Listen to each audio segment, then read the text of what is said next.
Hello दोस्तों, नमस्कार। मैं Pankaj Kumar Singh SSP stock market में आपका स्वागत करता हूं। जैसा कि आज अगली कड़ी में हम लेके आए हैं कि कोई भी स्टॉक चुनने से पहले उसकी क्या 10 कसौटियाँ हैं, उसके बारे में हम लोग जानेंगे, समझेंगे कि कैसे किसी भी स्टॉक को चुनाव करना चाहिए। कोई भी स्टॉक खरीदने से पहले क्या क्या उसमें देखना बहुत ज़रूरी होता है, तो इससे आपके नुकसान की संभावना कम रहेगी। तो हम लोग उसके बारे में समझेंगे। और चूँकि सवाल ये है कि शेयर मार्केट में बहुत सारी कंपनियाँ लिस्टेड हैं, तो आप किस कंपनी के शेयर बाजार भाव किस भाव पे खरीदें, किस कंपनी को खरीदें जिससे आपको लाभ हो सके। विभिन्न प्रकार की वेबसाइटें हैं, मनी कंट्रोल, ICICI डायरेक्ट, बहुत सारी की पत्रिकाएं हैं। आज बहुत सारा देखेंगे तो उसमें आपको शेयर खरीदने की सलाह मिल जाती है, लेकिन आपको बहुत सारी कंपनियां आकर्षित लगती है। इसका मतलब ये नहीं है कि आप किसी हर कंपनी का शेयर खरीदते चलेंगे, तो उसमें आपके क्योंकि आपकी जमा पूंजी बहुत सीमित है, तो उस हिसाब से आपको कंपनियां का चुनाव करना पड़ेगा। आपके पोर्टफोलियो में आमतौर पर ज़्यादा कंपनियां नहीं होनी चाहिए, कम से कम 10 से कम कंपनियां रखें, और क्योंकि ट्रैकिंग करने में आसानी रहेगी। और मार्केट जो है जोखिम के अधीन है, इसमें जो है चढ़ाई उताराई दोनों चलती रहती है। तो चढ़ाव उतार को समझने के लिए जो है उस हिसाब से पोर्टफोलियो बनाएं, और पोर्टफोलियो अच्छे से मैनेज हो, इसके लिए शेयरों की संख्या कम रखें। जितनी आप सावधानी बरतेंगे उतनी अच्छा रहेगी। और कोई भी स्टॉक खरीदने से पहले कम क्वांटिटी में खरीदिए, एक लेके क्वांटिटी पहले उसको ट्रैक करिए, लंबे समय तक उसका स्टडी करिए। उसके बाद जैसे आप उसका उतार चढ़ाव मार्केट की परिस्थितियों से अवगत होंगे, तो उस हिसाब से आपको आगे खरीद बिक्री करने में सफल हो सकते हैं। और एक चीज़ और है कि जैसे कोई भी आप घर मकान आदि खरीदने जाते हैं, तो पहले कितना बारीकी से विश्लेषण करते हैं, तो उसी तरह से आप अच्छी तरह से टटोलें, बैलेंस शीट पढ़ें, परिणामों का अध्ययन करें, क्वार्टरली, तिमाही, छमाही सब परिणाम देखें।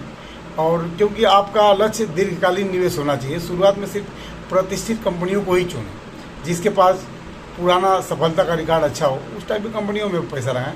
जैसे जो BSE के ये समूह में आती है, जैसे सेंसेक्स की 30 कंपनियाँ, निफ्टी की 50 कंपनियाँ, तो उस कंपनी में से किसी कंपनी जो आपको कंपनी अच्छी लगी, जो गिरावट पे भाव जरूर देखें। मेन भाव का ही खेला है कि इस भाव पे आप कोई भी स्टॉक लेते हैं, तो उस हिसाब से आप भाव देख करके कोई भी स्टॉक खरीदें, तो इससे आपका नुकसान कम होगा और आगे के लिए भी अच्छा रहेगा। और कंपनी का चुनाव करते समय एक चीज़ और है कि निम्नलिखित बातें महत्वपूर्ण होती है। हालांकि याद रखें, किसी भी एक कसौटी के आधार पर शेयर को चुनना समझदारी नहीं है, और भविष्य की संभावना पर भी ध्यान दिया जाना चाहिए।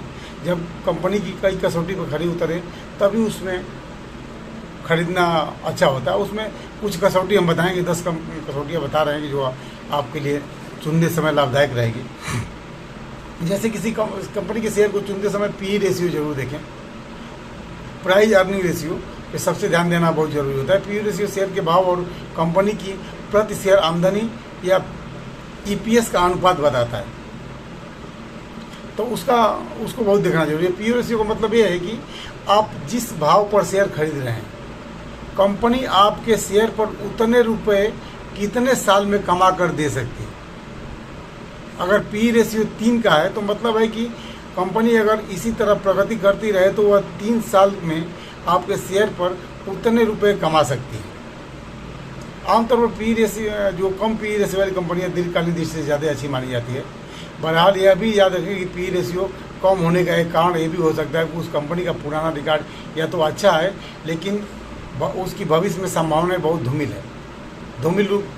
धूमिल है, या तो अच्छी कंपनियों का PE रेशियो तुलनात्मक रूप से ज़्यादा होता है क्योंकि उनकी विकास दर ज़्यादा होती है। तो ये सब दोनों चीज़ आपको दोनों पहलू समझना बहुत ज़रूरी है। PE रेशियो का ऐतिहासिक अध्ययन करना भी बहुत ज़रूरी है। जैसे सेक्टर की अलग अलग कंपनियों का PE रेशियो अलग अलग हो सकता है। Hi tech company, pharma company, FMCG company, ये सब का PE रेशियो आमतौर पर ज़्यादा होता है क्योंकि उसकी विकास दर या ग्रोथ दर ज़्यादा होती है, तो उस हिसाब से PE रेशियो अप डाउन होता रहता है। और दूसरा, PE रेशियो जो है एक नज़र में तस्वीर सामने रख देता है। इसे देखते ही आप यह जान जाते हैं कि किसी कंपनी का शेयर कंपनी की आमदनी की तुलना में कितना महंगा है और इसे किस भाव पर खरीदना उचित होगा। तो ये सब ज़रूर आप PE रेशियो देखिए।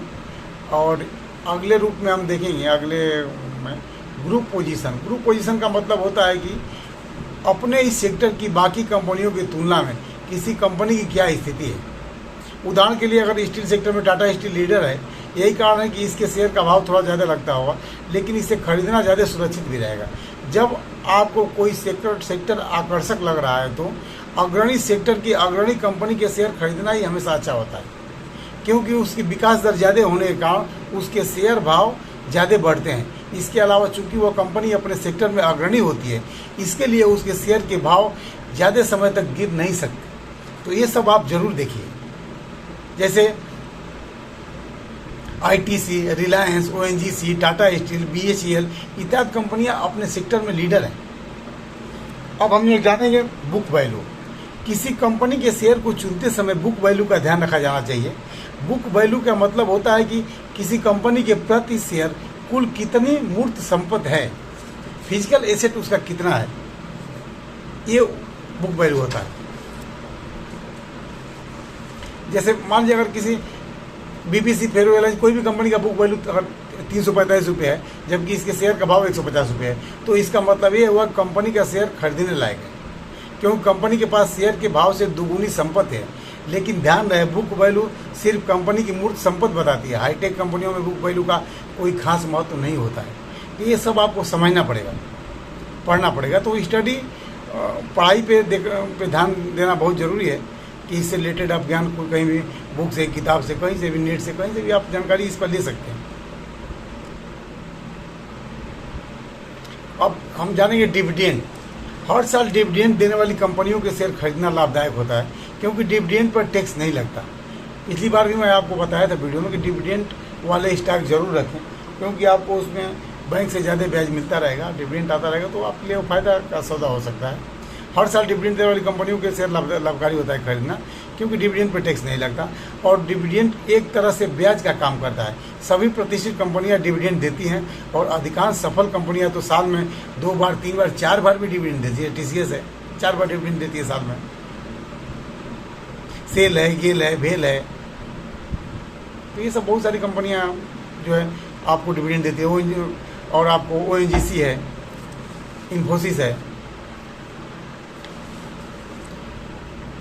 और दूसरे हम आएंगे कि ऑर्डर बुक के बारे में जानें। कंपनी की ऑर्डर बुक की स्थिति से भी शेयर का चुनाव करने का एक महत्वपूर्ण आधार होता है। अगर कंपनी की ऑर्डर बुक भारी है, यानी कंपनी के पास कई सालों के लिए पर्याप्त ऑर्डर है, तो यह माना जाता है कि कंपनी की हालत बहुत अच्छी है और वो भविष्य में बहुत तरक्की करेगी, क्योंकि उसे अपना माल या सेवाएं बेचने की कोई कोशिश नहीं करनी पड़ेगी। इस मामले में जैसे बीएचएल हुआ, एलएनटी हुआ, इत्यादि कंपनियां बहुत आगे हैं। इनके पास अगले कई सालों की ऑर्डर बुक भरी पड़ी रहती है। तो इस हिसाब से आप ऑर्डर बुक भी कंपनियों का देखें, उसको देख के चुनने में आपको आसानी रहेगी और भविष्य में होने वाले नुकसान से आप बच सकेंगे। अब 6वें पे आएंगे हम लोग, करेंट रेशियो। कंपनी की आर्थिक स्थिति कैसी है, यह भी शेयर चुनने का बहुत महत्वपूर्ण होता है। इसके लिए ये जानना जरूरी है कि उसकी लिक्विडिटी कैसी है, यानी वो अपने आर्थिक दायित्वों को कैसे निर्वहन कर रहे हैं, कितनी समर्थ है।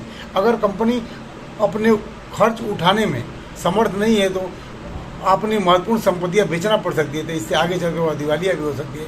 करेंट रेशियो से यह जांचा जा सकता है कि कंपनी की वर्तमान में संपत्तियां इसके आगामी 1 वर्ष के दायित्वों को पूरा करने के लिए पर्याप्त है या नहीं। तो इसके लिए करंट रेशियो देखना बहुत जरूरी है। अभी हम 7वें पॉइंट पे आ जाएंगे, ऑपरेटिंग मार्जिन। किसी भी बिजनेस में मार्जिन बेहद महत्वपूर्ण रोल अदा करता है, हालांकि आमतौर पर उसकी तरफ ज़्यादा ध्यान नहीं दिया जाता। इस तरह की खबरें हैं कि हालांकि अगर इस वर्ष बिक्री 10% की दर से बढ़ी, लेकिन निर्माण लागत बढ़ने के कारण मुनाफा कम हो गया, इस कारण की मार्जिन घट गया। तो मार्जिन का सीधा मतलब है कि कंपनी एक यूनिट सामान बेचने पर जितना लाभ कमाती है वह घट रहा है या बढ़ रहा है। मार्जिन जितना ज़्यादा होगा, कंपनी का मुनाफा उतना ही ज़्यादा होगा। तो इसके लिए मार्जिन पे भी ध्यान देना बहुत ज़रूरी है। मार्जिन से ही कंपनियों की सफलता असफलता तय होती है। निर्माण की लागत बढ़ने पर मार्जिन कम हो जाता है, जब कंपनी अपने सामान की कीमत बढ़ाती है तो उसका मार्जिन बढ़ जाता है। तो इसके लिए मार्जिन, ऑपरेटिंग मार्जिन, ये भी बहुत ज़रूरी होता है।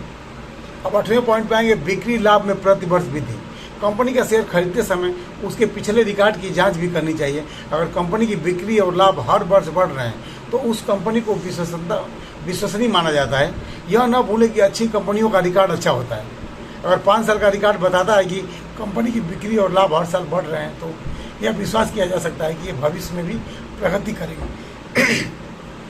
इसके लिए आप बिक्री और लाभ में भी विशेष ध्यान दें। और 9वां पॉइंट पे आएंगे हम 52 week low high. 52 week low high का मतलब होता है कि यह किसी शेयर का वर्ष में सबसे ऊंचा और सबसे नीचा भाव क्या रहा है। यह दीर्घकालीन निवेशक शेयर खरीदते समय इसे महत्वपूर्ण मानते हैं और 52 वीक लो और हाई के आसपास शेयर खरीदना पसंद करते हैं। अगर किसी कंपनी के शेयर का भाव 52 वीक हाई पर है तो इसका मतलब कि इसके शेयर की मांग काफ़ी है और इसका भाव पहले ही काफ़ी बढ़ चुका है। दूसरी तरफ अगर कंपनी के शेयर का भाव 52 वीक लो पे है तो इसका मतलब है कि इसके शेयर की भाव पिछले साल के निचले बिंदु पर है और इसकी डिमांड कम हो गई है। तो इसके लिए आप लोकप्रिय और अलोकप्रिय जान के उसमें आपको निवेश करने में आसानी हो जाएगी। 10वें पॉइंट पे आते हैं हम कैश फ्लो। अगर कंपनी का कैश फ्लो अच्छा है तो उसके शेयर खरीदना अच्छा होता है।